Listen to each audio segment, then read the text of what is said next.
Before we move on, here's a quick review of what we've learned in the first section of this course. Number 1, we've learned that HTML is incredibly ubiquitous. It's everywhere. Obviously, every web page is made up of HTML, but even beyond that, once we start talking about device-native apps on your smartphone or your tablet, many of these apps have some sort of HTML rendering engine embedded in them. So there are many times when you probably don't even realize you're viewing HTML content. It's everywhere. Number 2, we learned that web pages are made up of elements, and creating an element is like making a sandwich.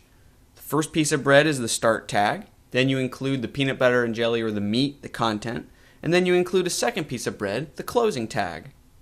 Number 3, we learned that elements can nest or stack inside one another, much like the example of a set of Russian stacking dolls.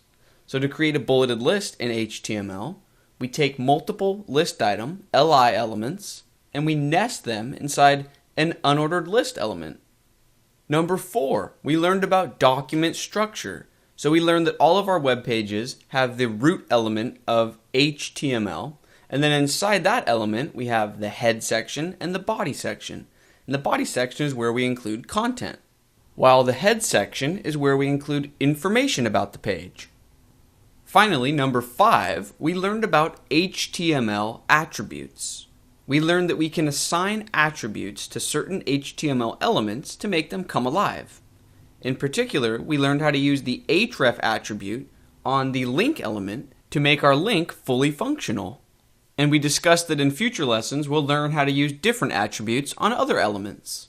Just a quick heads up that if you have a spare moment or two, I would really appreciate it if you could go and rate and review this course. I hope you're enjoying the course and finding it helpful, but even if you are not, above all else, an honest review is the best review. And I would love for prospective students to be able to see honest impressions of the course. That concludes this quick review for the first section of the course. I'll see you in the next section.